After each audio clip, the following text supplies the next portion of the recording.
warahmatullahi wabarakatuh. Perkenalkan, nama saya Safina Nurfatin, NIM 126405201042, kelas MBS 3A, UIN 1 Tulungagung. Kali ini saya akan mereview jurnal untuk memenuhi tugas ujian tengah semester mata kuliah pemberdayaan ekonomi oleh dosen pengampu Bapak Muhammad Al-Hada Fuadillah Habib. Judul Kajian Teoritis Pemberdayaan Masyarakat dan Ekonomi Kreatif. Nama jurnal Ar-Rihla, Journal of Islamic Tourism, Halal Food, Islamic Traveling, and Creative Economy. Penulis Bapak Muhammad Al-Hada Fuadillah Habib, volume 1 isu 2 tahun 2021. Metode penelitian yang digunakan dalam jurnal ini menggunakan pendekatan deskriptif kualitatif dengan melakukan kajian eksploratif terhadap literatur. Adapun teknik pengumpulan data menggunakan teknik studi pustaka. Teknik studi pustaka merupakan kegiatan pengumpulan data dari berbagai sumber atau literatur yang dibutuhkan dalam penelitian. Latar belakang konsep pemberdayaan masyarakat. Munculnya konsep pemberdayaan masyarakat sebagai akibat dari kegagalan konsep pembangunan yang pernah diterapkan sebelumnya di Indonesia dan diterapkan negara-negara berkembang Asia lainnya. Konsep pembangunan yang dibawa oleh paradigma ekonomi neoklasik ini begitu mendewasakan industrialisasi dan mekanisme trickle-down effect atau efek rambatan yang terbukti tidak mampu mensejahterakan masyarakat secara merata.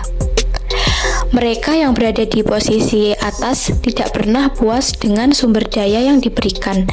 Dalam arti, sumber daya yang diberikan selalu habis di atas, baik melalui mekanisme korupsi maupun mekanisme pemanfaatan yang dianggap sah. Dengan demikian, masyarakat yang di bawahnya tidak akan kebagian sumber daya yang telah dikucurkan dari atas. Implikasi logis dari kebijakan-kebijakan yang hanya dibuat oleh pemerintah pusat sehingga daerah hanya bisa pasrah menunggu dan mengikuti kebijakan dari pemerintah pusat. Contoh konkret adalah hingga tahun 2014 ada 62 juta penduduk di Indonesia yang belum mendapatkan aliran listrik. Sementara di kota-kota besar persediaan listrik sudah sangat memadai. Contoh lain pembangunan di daerah Papua yang masih sangat tertinggal sehingga memunculkan gerakan-gerakan separatis. Teori ABCD atau Asset Based Community Development.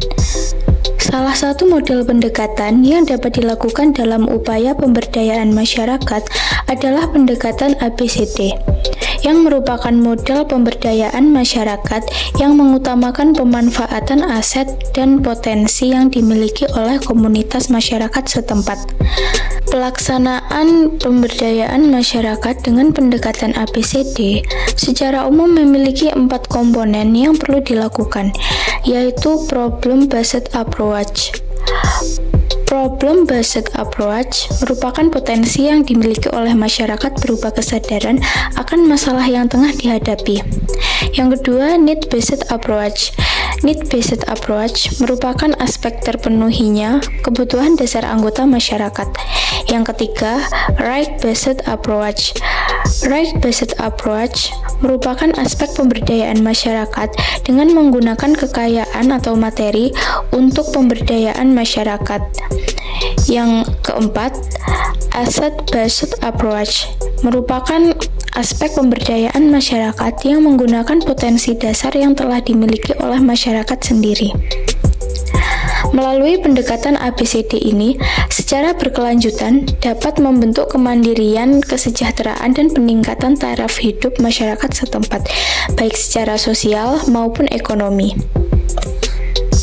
Dapat dikatakan bahwa sebenarnya masyarakat belum berdaya disebabkan karena ketiadaannya akses untuk memaksimalkan potensi yang telah dimiliki, atau karena masih terbatasnya sistem sumber daya yang mampu memfasilitasi masyarakat dalam rangka memanfaatkan potensi yang telah dimiliki.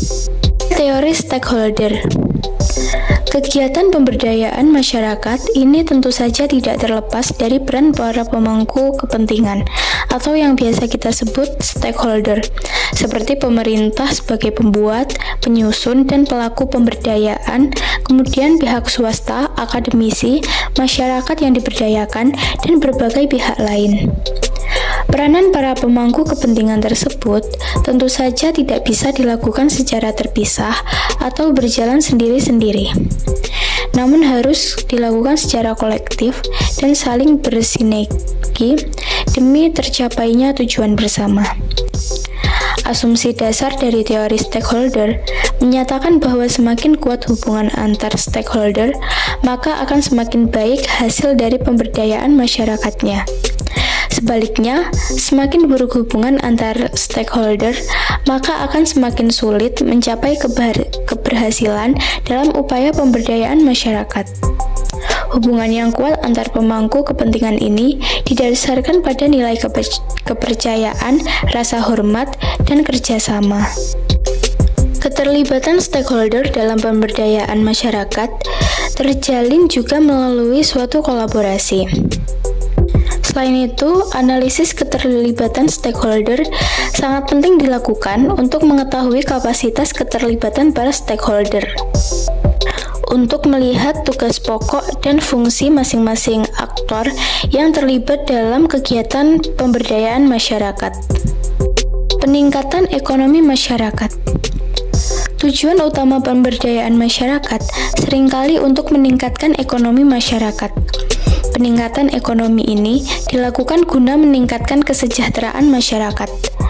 Berbagai program pemberdayaan yang dilakukan oleh pemerintah, baik pemerintah pusat maupun pemerintah daerah, umumnya untuk meningkatkan ekonomi dengan cara meningkatkan pendapatan masyarakat. Dalam usaha pemberdayaan masyarakat, khususnya berfokus pada peningkatan ekonomi masyarakat. Setidaknya ada 3 tahap, yaitu tahap asesmen, tahap pelatihan, dan tahap evaluasi dan perbaikan. Tahap asesmen merupakan tahap awal yang perlu dilakukan untuk melakukan pemetaan aspek permasalahan yang tengah dihadapi oleh masyarakat serta potensi yang dimiliki. Dalam tahap ini, masyarakat perlu dilibatkan secara langsung untuk ikut serta memberi informasi terkait keadaan dan kondisi kehidupan mereka. Tahap yang kedua yaitu tahap pelatihan. Di tahap pelatihan, masyarakat diberikan pelatihan dengan didukung oleh berbagai alat bantu untuk melakukan praktek secara langsung. Dan tahap yang ketiga yaitu evaluasi dan perbaikan. Tahap ini cukup penting dilakukan mengingat kesalahan-kesalahan dalam penyusunan program umum dilakukan. Sehingga dengan adanya tahap evaluasi ini, kesalahan-kesalahan tersebut bisa segera diperbaiki. Tipologi masyarakat. Secara sederhana, tipologi dalam pemberdayaan masyarakat dapat didefinisikan sebagai upaya pengelompokan kondisi spesifik keunggulan potensi sumber daya alam, sumber daya manusia, dan potensi kelembagaan serta potensi prasarana dan sarana dalam menentukan arah pengembangan dan pembinaan masyarakat berdasarkan karakteristik keunggulan komparatif dan kompetitif dari setiap wilayah. Tipologi atau klasifikasi masyarakat ini secara umum meliputi 3 aspek. Ketiga aspek tersebut yaitu yang pertama, aspek potensi dasar. Potensi ini merupakan modal dasar dari masyarakat yang dimiliki untuk melaksanakan pembangunan, terdiri dari potensi alam, potensi penduduk, serta lokasi atau letak wilayah. Yang kedua, tipe masyarakat. Tipe ini ditentukan berdasarkan pendekatan potensi dominan yang diolah dan dikembangkan serta telah menjadi sumber penghasilan utama sebagian besar masyarakat. Contohnya seperti masyarakat pertanian, perkebunan, nelayan perindustrian, dan pertokoan. Yang ketiga, tingkat perkembangan masyarakat. Tingkat perkembangan masyarakat bisa dilihat atau diukur berdasarkan indikator tingkat perkembangan masyarakat. Indikator ini digunakan untuk melihat atau mengukur sejauh mana perkembangan masyarakat berdasarkan kurun waktu tertentu. Adapun yang menjadi indikator tingkat perkembangan masyarakat diantaranya adalah perkembangan infrastruktur, perkembangan fasilitas umum, perkembangan akses informasi, perkembangan kualitas sumber daya manusia, dan perkembangan pendapatan penduduk. Ekonomi kreatif. Ekonomi kreatif merupakan suatu konsep untuk merealisasikan pembangunan ekonomi masyarakat yang berkelanjutan berbasis kreativitas. Dalam ekonomi kreatif, sumber daya utama yang dibutuhkan berasal dari ide, gagasan, bakat atau talenta dan kreativitas yang dimiliki oleh masyarakat. Nilai ekonomi dari suatu produk atau jasa di era ekonomi kreatif tidak lagi ditentukan oleh bahan baku atau sistem produksi seperti pada era industri, tetapi lebih kepada pemanfaatan kreativitas dan penciptaan. Terdapat 3 hal pokok yang menjadi dasar dari ekonomi kreatif, yaitu antara lain kreativitas, inovasi, dan penemuan. Kreativitas ini merupakan suatu kapasitas atau kemampuan untuk menghasilkan atau menciptakan sesuatu yang unik, fresh, dan dapat diterima oleh banyak kalangan. Sedangkan inovasi merupakan suatu transformasi ide atau gagasan dengan dasar kreativitas dengan memanfaatkan penemuan yang sudah ada untuk menghasilkan suatu produk ataupun proses yang lebih baik, bernilai tambah, dan bermanfaat. Serta penemuan menekankan pada penciptaan sesuatu yang belum pernah ada sebelumnya dan dapat diakui sebagai karya original yang mempunyai fungsi yang unik atau belum pernah diketahui sebelumnya. Alur pemberdayaan masyarakat melalui pembentukan BUM desa. Badan Usaha Milik Desa atau yang sering disebut dengan istilah BUM Desa merupakan sebuah lembaga usaha desa yang dikelola oleh pemerintah desa bersama dengan masyarakat setempat. Tujuan pembentukan BUM desa ini adalah untuk memperkuat perekonomian serta meningkatkan kesejahteraan masyarakat desa. BUM desa biasanya dibentuk berdasarkan kebutuhan dan potensi yang dimiliki oleh tiap-tiap desa. Tahap-tahap yang perlu dilakukan dalam program pemberdayaan masyarakat melalui BUM desa ini dimulai dari tahap persiapan, tahap pelaksanaan, dan tahap evaluasi atau peninjauan. Contoh implementasi pemberdayaan masyarakat seperti yang saya temukan dalam Jurnal Moderat volume 5 nomor 3 Agustus 2009, yaitu dengan judul Pemberdayaan Masyarakat dalam Bidang Ekonomi oleh Pemerintah Desa Pangandaran, Kecamatan Pangandaran, Kabupaten Pangandaran. Pemberdayaan dalam desa ini belum optimal. Berdasarkan penelitian dalam jurnal ini, pemerintah desa kurang maksimal dalam memberdayakan masyarakat, terutama dalam bidang ekonomi, sehingga perekonomian masyarakat desa Pangandaran kurang begitu lancar. Rendahnya tingkat kemampuan pemerintah desa dalam melakukan pemberdayaan masyarakat, serta rendahnya tingkat kepedulian pemerintah desa terhadap keadaan ekonomi masyarakat.